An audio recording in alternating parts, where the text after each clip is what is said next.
Hello, जय Shri Krishna. Good evening सबको। तो चलो चलते हैं, यहाँ क्लास की शुरुआत करते हैं। आज थोड़ा लेट हो गया रिकॉर्ड करने में। आज कौन कौन सा क्वेश्चन है जो आपके एग्ज़ाम पर्सपेक्टिव से इम्पोर्टेंट है। हर एक क्वेश्चन का जितना भी डिटेल एनालिसिस होगा उसको ज़रूर से लिखा कीजिए, क्योंकि ज़रूरी नहीं कि सवाल आपका वन लाइनर में ही आए।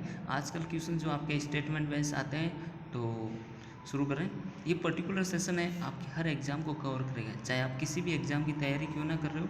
एनी एग्जामिनेशन मतलब एनी, जिसके अंदर SSC, banking, NDA, CDS, everything cover, CET सब कुछ कवर होगा। एंड बात करें GS and GK current affair, ऐसा किसी के एग्ज़ाम है, कोई एग्ज़ाम नहीं जिसके लिए बदलता है, ये फिक्स है। अगर ये कोई कहता है कि हाँ पर्टिकुलर सीईटी का सेशन है, ये सब थंबनेल का फेल है। तो आइए ज़रा शुरुआत करेंगे यहाँ पे थॉट ऑफ डे के साथ में। उम्मीद करेंगे आप कॉपी पेन रेडी रखिएगा।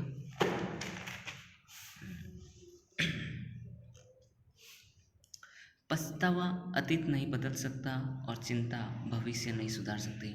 आज का थॉट ऑफ डे यही है। पछतावा जो है वो कभी नहीं बदलता। अतीत आपका जो बीत गया वो बीत गया, और चिंता है, आप चिंता करते रहोगे तो भविष्य में क्या होने वाला आप इसकी चिंता नहीं करें। जो होगा वो आपके कर्मों पे। ठीक है, तो चलो शुरुआत करते हैं जीएस जीके और करंट अफेयर की आज की। जितना भी स्टैटिक जीके है उसको आप ज़रूर नोट कीजिए, डिटेल एनालिसिस को। पछतावा अतीत नहीं बदल सकता और चिंता भविष्य नहीं सुधार सकती।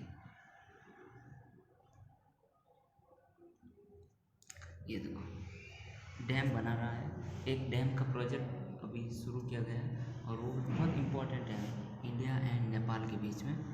तो क्वेश्चन आपसे ये पूछता है कि India and which country has agree to take forward Saptakosi high dam project. कौन सा प्रोजेक्ट है? Saptakosi high dam project. कौन सी कंट्री के साथ? नेपाल। और नेपाल क्या हिमालय रीजन के अंदर आता है, तो इसके अंदर जो रिवर फ्लो है ना वो डाउनवर्ड है, डाउनवर्ड। एंड बात करते हैं सप्तकोसी रिवर की, ये फ्लो होती है नेपाल से बिहार की तरफ। इसका स्लोप क्या बिहार की तरफ, इसीलिए देखा होगा ना आप लोगों ने बार बार बिहार के अंदर बाढ़ आ जाती है। तो उस बाढ़ फ्लड को कंट्रोल करने के लिए अब क्या हुआ, इंडिया और नेपाल ने एक डैम कंस्ट्रक्ट कर दिया जिसको हाइड्रो इलेक्ट्रिसिटी पावर जनरेशन के लिए। एंड इंडिया और ये हुआ कब, ये 9th वाटर कॉन्फ्रेंस होती है इंडिया एंड नेपाल के बीच में उसी टाइम। अब बात करते हैं इंडिया नेपाल की। नेपाल के ऊपर ये एक अरुण रिवर नाम सुना, वहाँ पे भी डैम बना हुआ है। कोसी रिवर है वो बिहार के अंदर, बिहार के शोक के नाम से जानते हैं कोसी। और गंडक रिवर है जो इंडिया में फ्लो होती है, उसका दूसरा नाम क्या है? नारायणी रिवर। और एक है ट्रिटी ऑफ सोगाली, ये 1816 के अंदर साइन की गई थी। India Nepal agree to take forward Saptakosi high D project.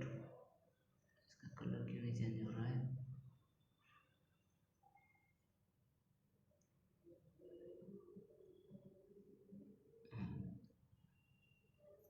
Saptakosi high project है, और ये एक शारदा ब्रिज बना हुआ है अभी इंडिया और नेपाल के बीच में। ये भी पूछ ले तो ध्यान रखना, शारदा ब्रिज बना है इंडिया और नेपाल के बीच में। ये स्लाइड ली है हमने। ये क्या, जो लिम्पियाडुरा एंड कालापानी लिपुले, ये 3 जगह है क्या? ये जगह क्या है, इंडिया और उत्तराखंड, मतलब इंडिया एंड नेपाल का जो, इंडिया का जो उत्तराखंड वाला एरिया है एंड नेपाल की बॉर्डर, दोनों के बीच में ये क्या विवादित डिस्प्यूटेड है। तो एग्जामिनर आपसे क्वेश्चन पूछता है लिम्पियाडुरा, कालापानी, लिपुले कौन से कंट्री के साथ डिस्प्यूटेड है। ये यूपीएससी का क्वेश्चन है फेवरेट। तो ये है इंडिया के उत्तराखंड एंड नेपाल की बॉर्डर का। ठीक है, और बात करते हैं वहाँ की प्रेसिडेंट की। तो प्रेसिडेंट कौन है? विद्या देवी भंडारी। और पीएम कौन है? शेर बहादुर। कोसियारा रिवर, कोसियारा रिवर किसकी है? ये बराक रिवर की डिस्ट्रीब्यूटरी। कौन सी रिवर? बराक, बराक रिवर की डिस्ट्रीब्यूटरी। और बराक रिवर कहाँ फ्लो होती? मणिपुर के अंदर। एंड मणिपुर के अंदर इनकी 2 ट्राइब्यूटरी है, एक तो फैनी रिवर, जो फैनी रिवर कहाँ से आती है? त्रिपुरा से। और दूसरी है तिस्टा, ये बंगाल से आती है तिस्टा रिवर, जो बांग्लादेश के अंदर जाकर हो। फिर अरुण रिवर, अरुण रिवर नेपाल की, नेपाल से आती है। फिर है निजाम सागर बांध, ये मंजीरा रिवर है गोदावरी के राइट ट्राइब्यूटरी। अगर निजाम सागर बांध पूछते हैं ये आपको मिलेगा आपको तेलंगाना साइड में, और तेलंगाना मंजीरा रिवर है उसके पास, और मंजीरा है गोदावरी की राइट ट्राइब्यूटरी है। ट्राइब्यूटरी ये क्या आपके क्वेश्चंस पूछता है यूपीएससी के, रिवर है उसकी ट्राइब्यूटरी कौन सी है, राइट लेफ्ट के अंदर।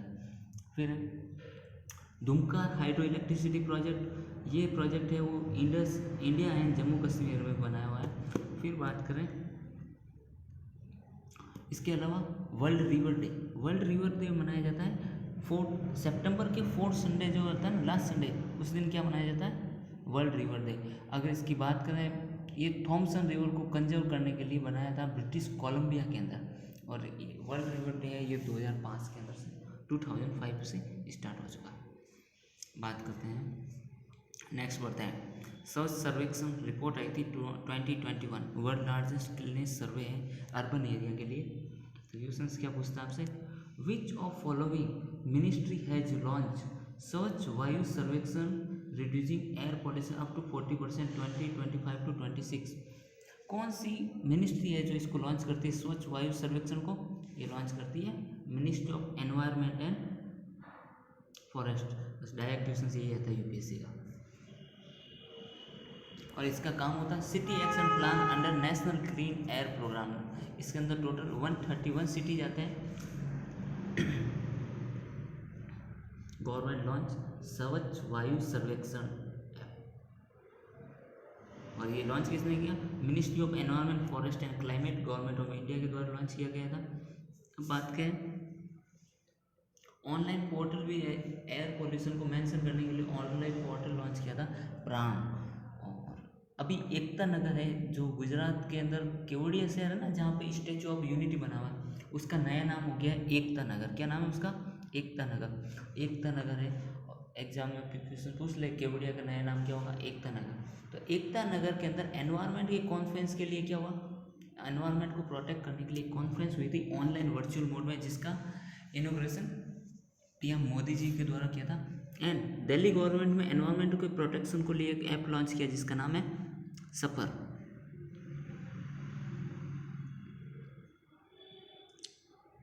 फिर बात करते हैं स्वच्छता दिवस। स्वच्छता दिवस कब मनाया जाता है, 2 अक्टूबर को।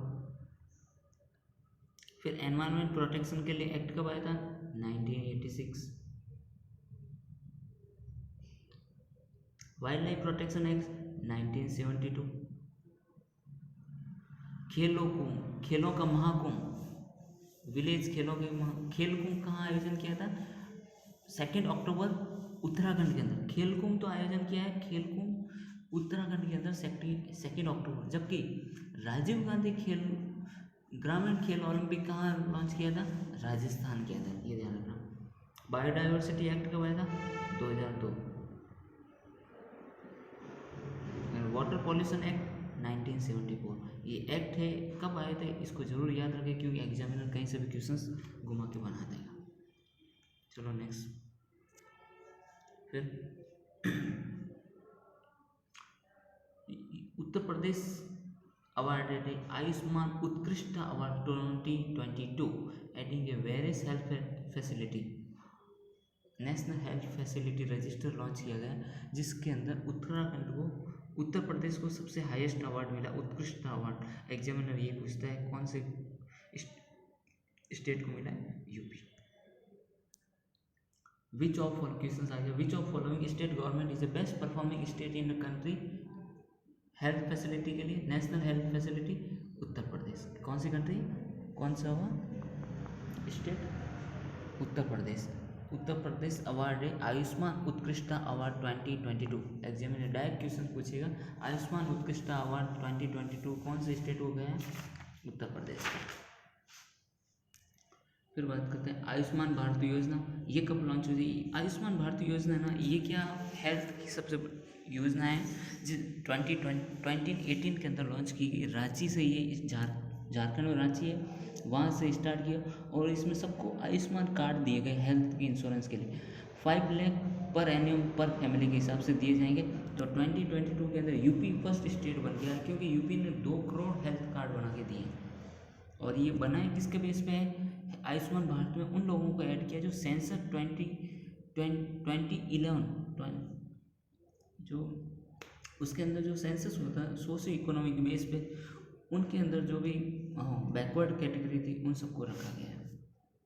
फिर बात करें पीएम जन आरोग्य योजना, ये आयुष्मान भारत की है। उत्तर प्रदेश गेट अवार्डेड आयुष्मान उत्कृष्टता अवार्ड, ये देखो उत्तर प्रदेश के 2022 का बेस्ट अवार्डेड उत्कृष्टता किसको गया है? यूपी को गया है। आयुष्मान भारत डिजिटल मिशन, कौन सा मिशन है? आयुष्मान भारत डिजिटल मिशन, स्वास्थ्य सेवाओं को मिली डिजिटल उड़ान। इसको 1 ईयर कंप्लीट हो चुका है। ये 27 सितंबर 2021 को लॉन्च किया था लास्ट ईयर। 1 साल इसको भी कंप्लीट हो गया अभी। फिर बात करते हैं यूपी की बात करें, यूपी के अंदर क्या क्या फेमस है? यूपी की चिकनकारी आर्ट फॉर्म, कथक घराना जो बिरजू महाराज जी। यूपी की बात करें, यूपी की चिकनकारी एंड कथक। फिर बात करें बिरजू महाराज, यूपी की अमृत सरोवर योजना आई थी। अमृत सरोवर योजना लॉन्च तो रामपुर यूपी से की गई और यूपी ही फर्स्ट स्टेज बना जो अमृत सरोवर योजना के अंदर क्या हुआ कि गांव के आसपास का जो एरिया वहाँ पे मोस्ट ऑफ छोटे छोटे तालाब बनाए, कुंड बनाए गए और उनको सफाई की गई और अच्छा बना के रखा गया। फिर नाइट सफारी जो कुकरेल से शुरू की। नेशनल वाटर अवार्ड किसको मिला? यूपी को। और यूपी को क्यों मिला? ग्राउंड वाटर कंजर्व करने के लिए। फिर बात करें उज्ज्वला योजना आई थी, ये आई एलपीजी के लिए उज्ज्वला योजना आई थी। अमृत सरोवर योजना UP first, night safari UP, national water award UP ground water conserve के लिए और उज्ज्वला योजना एलपीजी के लिए। एंड उज्ज्वला योजना फर्स्ट तो लॉन्च किया गया था 2016 में बलिया से, एंड सेकंड जो लॉन्च किया 2018 में है वो है महोबा से। 2 वर्जन में इसके लॉन्च हो चुके हैं।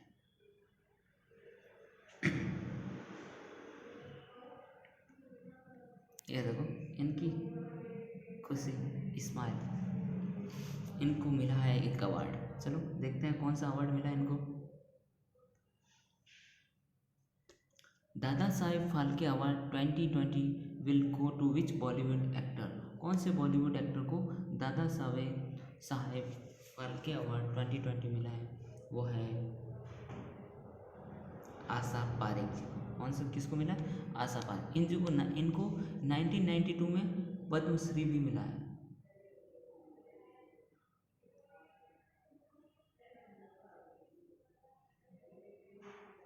पद्मश्री से भी सम्मानित किया गया और इसके अंदर क्या हुआ?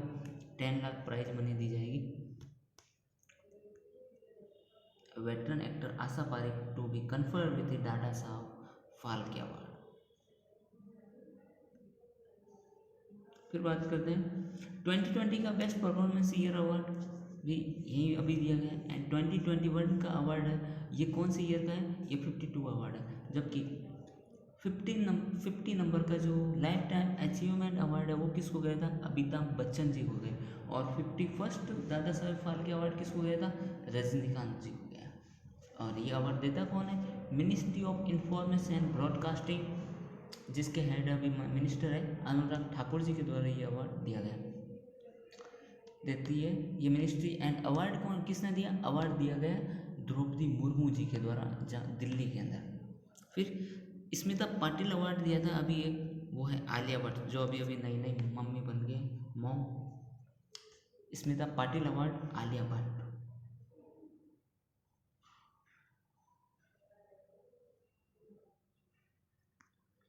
फिर बात करें व्यास सम्मान हिंदी का व्यास सम्मान किसको गया? ये दिया जाता है के बिरला फाउंडेशन की तरफ से दिया जाता है असगर वजावत जी को। इसको मिला है असगर वसाहत जी को मिला है। और ये देखो स्मिता, इनको भी एक अवार्ड मिला। स्वाति पीरामल, ये स्वाति पीरामल है, इनको भी एक अवार्ड मिला था अभी। और ये ऑस्कर के लिए नॉमिनेट हुई है, जिसका नाम है लास्ट फिल्म शो। ऑस्कर के लिए नॉमिनेट हो चुकी है ये मूवी। तो एसएससी वालों, यूपीएससी वालों ध्यान से एसएससी वालों, ये क्वेश्चन तो आपके छपेगा, नोट करके लिख लो। री थिंकिंग टूरिज्म डे सेलिब्रेट हो रहा है, कब होता है? On which day world tourism day celebrate, कौन से तारीख को दिया है? 27 सितंबर को टूरिज्म डे सेलिब्रेट किया जाता है। एंड इसकी इवेंट कहाँ ऑर्गेनाइज की गई? बाली इंडोनेशिया के अंदर। एंड इसकी थीम क्या है? इसकी थीम है री थिंकिंग टूरिज्म।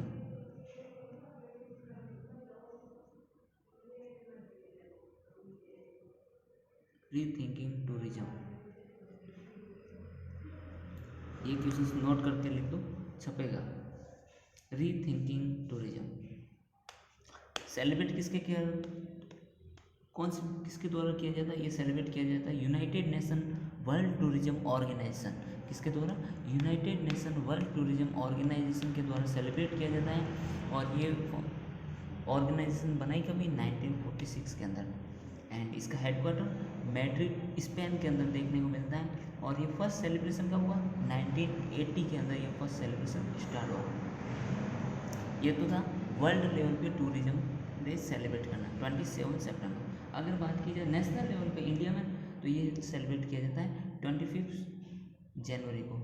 और 25 जनवरी को एक और दिन सेलिब्रेट किया जाए जिसका नाम है वाटर्स डे। वोट देने जाते हैं आप लोग 25 जनवरी। Due to election commission of India का फाउंडेशन ईयर इसी दिन बनाया, इसीलिए नेशनल टूरिज्म डे 25 जनवरी। वाटर डे ये भी 25 जनवरी। अगर बेस्ट टूरिज्म पैलेस पूछा जाए ये कौन सा है? वेस्ट बंगाल। एक पोर्टल लॉन्च किया है, जो ये दो सारे बैठे हैं, एक पोर्टल लॉन्च किया हुआ है अभी। कौन सा पोर्टल है देखते हैं। जलदूत पोर्टल जलदूत ऐप भी लॉन्च किया पोर्टल के साथ। जलदूत ऐप लॉन्च बाय, ये ऐप काम करेगा, launch by ministry of panchayat के द्वारा किया गया। ये लॉन्च किया था मिनिस्ट्री ऑफ पंचायत के द्वारा।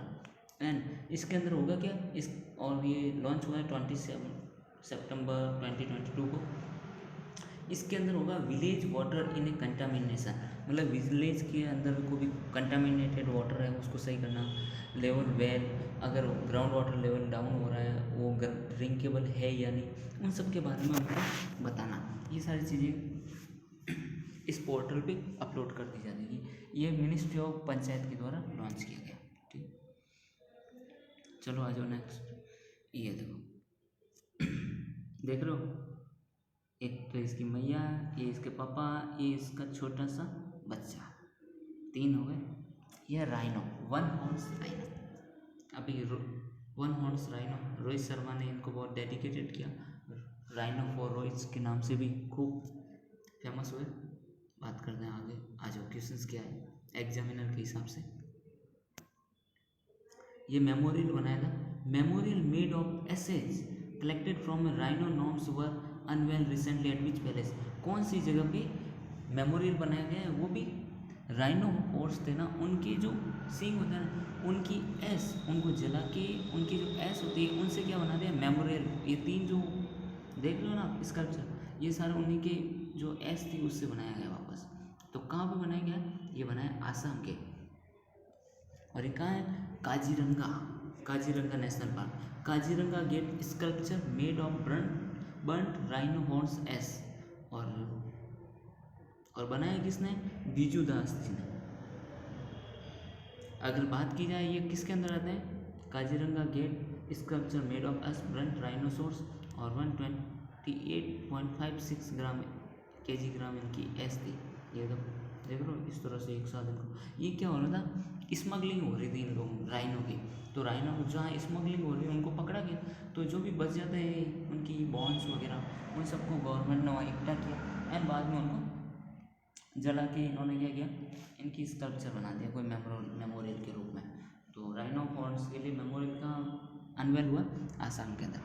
अगर बात की जाए वाइल्ड लाइफ प्रोटेक्शन के अंदर कौन से शेड्यूल में आता है? शेड्यूल 1। और IUCN की कौन सी कैटेगरी में आता है? वल्नरेबल। यूपीएससी वालों छाप के लिख लो, ये छपेगा। बात करें आसाम के अंदर कौन कौन से नेशनल पार्क है,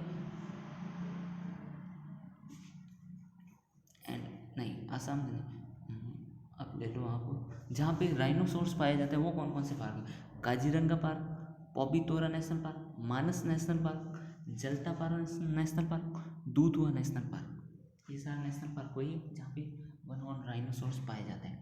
अब एक अभी थोड़े दिन पहले एक और लॉन्च हुआ था, वर्ल्ड बैंक एंड अफ्रीका ने एक लॉन्च किया था जिसका नाम है राइनो बॉन्ड। कौन सा है, राइनो बॉन्ड। जबकि इंडिया ने क्या लॉन्च किया है, राइनो मिशन या राइनो विजन।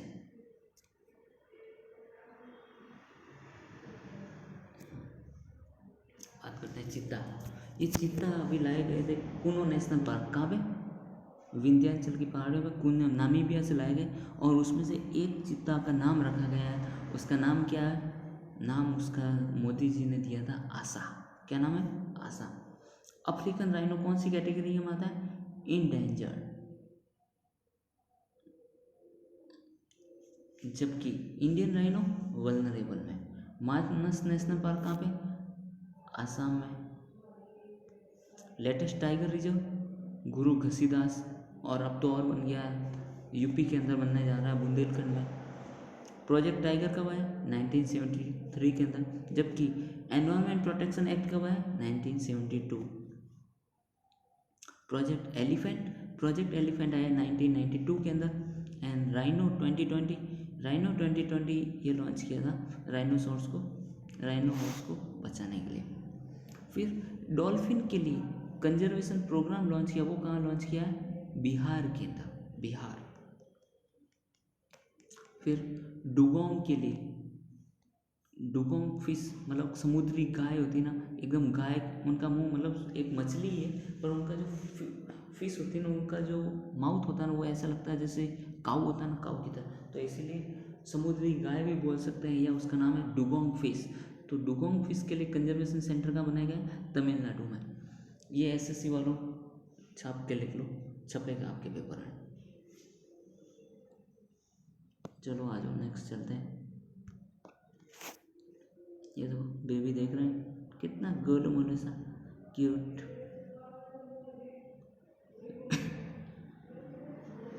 तो आ जाओ क्या, which state had stood worst in the sex ratio in the India. India में सबसे खराब सेक्स रेशियो कौन से स्टेट का है, उत्तराखंड। किसका है, उत्तराखंड। और बेस्ट देखा जाए तो केरला का सबसे बेस्ट है, और उत्तराखंड का सेक्स रेशियो बहुत ही खराब है। सेक्स रेशियो की किस बेस पे, newly born number of female upon number of male. किस पे, newly born number of female upon number of male. कितना है, अगर इंडिया का सेक्स रेशियो देखा जाए कितना है, 844, 844 है 1000 पे। और अगर लास्ट, ये तो न्यू डेटा है, जबकि लास्ट डेटा देखा जाए किसका था, उत्तराखंड का था, बहुत हरियाणा का था, हरियाणा का बहुत ही खराब डेटा आया था। और ये डेटा रिलीज कौन करता है, स्टैटिकल डिपार्टमेंट। किसने, कौन करता है, स्टैटिकल डिपार्टमेंट। ये देखो फीमेल तो हो रही है कम, जबकि मेल बढ़ते जा रहे हैं। ये ratio, sex ratio, male female तो हो गई 84, 844, जबकि मेल 1000। तो ये सेक्स रेशियो है इंडिया का। और स्टैटिकल डिपार्टमेंट की बात की जाए, एग्जाम में पूछ ले, स्टैटिकल डिपार्टमेंट की फाउंडेशन किसने बनाया था, फादर ऑफ स्टैटिक्स के जो किसको जानते हैं, पीसी महालनोबिस है, उनका नाम, उनको जानते हैं फादर ऑफ स्टैटिक्स के नाम से। और ये महालनोबिस का मॉडल आया था, सेकेंड 5 ईयर के लिए प्लान आया था, उसके अंदर इनका मॉडल है, महालनोबिस मॉडल के नाम से जानते हैं। ये देखो सबसे वर्स्ट रेशियो किसका है, उत्तराखंड का। देखो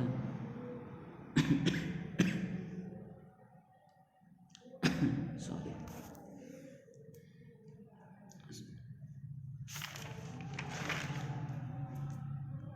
आ जाओ आगे चलते हैं स्टैटिक क्वेश्चंस पे। मैक्सिमम पॉपुलेशन डेंसिटी की बात करें हम, कौन सा स्टेट हो गया, बिहार, मैक्सिमम पॉपुलेशन डेंसिटी। और मैक्सिमम पॉपुलेशन किसकी है, यूपी की। लो पॉपुलेशन किसकी हुई, सबसे लो पॉपुलेशन है सिक्किम की। अगर लो पॉपुलेशन डेंसिटी की बात करें तो किसकी है? अरुणाचल प्रदेश। किसकी है?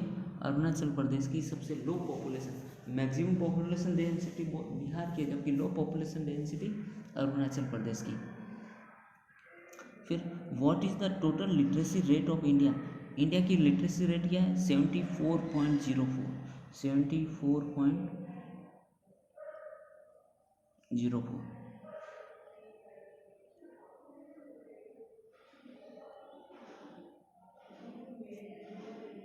74.04।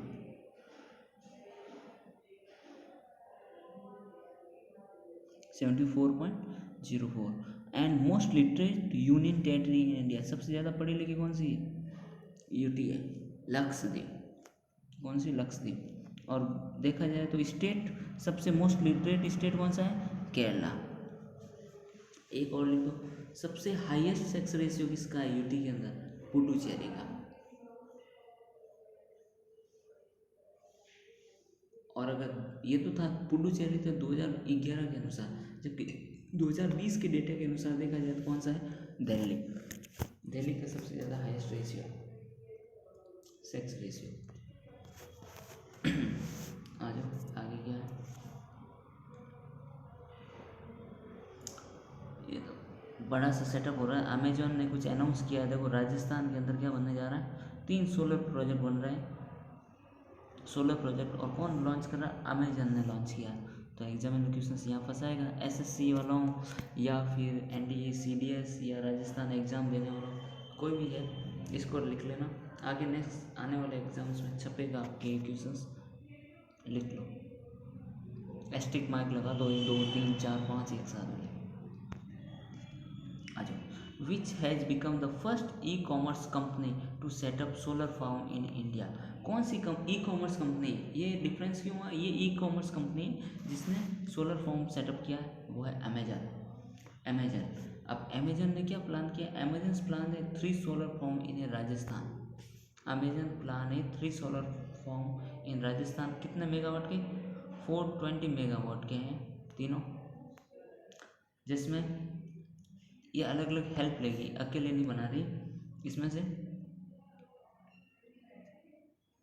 3 सोलर फार्म अनाउंस किए हैं राजस्थान ने, और इसमें 3 जनों का हेल्प ले रही है। एक तो लेगी ये कंपनी,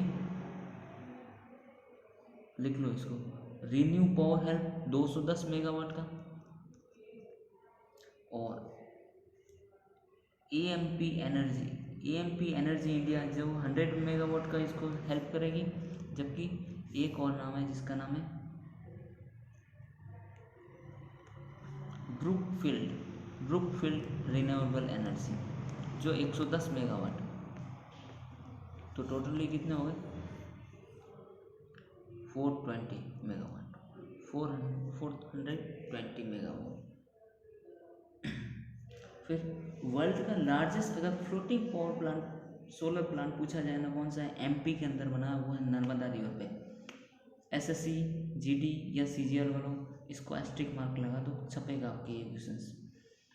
विलेज स्पोर्ट्स राजस्थान में, village sport Rajiv Gandhi village sport कहाँ पे हुआ? राजीव गांधी विलेज स्पोर्ट ग्रामीण ओलंपिक के नाम से राजस्थान में। एंड टाइगर रिजर्व राजस्थान का लेटेस्ट रामगढ़। कौन सा है? Ramgarh tiger reserve. फिर बात करें लार्जेस्ट कंपनी ऑफ वर्ल्ड की सबसे बड़ी कंपनी कौन सी है? वो है एरमको। ये पूछेगा क्वेश्चन आप एसएससी वाला, लिख लो, एरमको ऑयल कंपनी।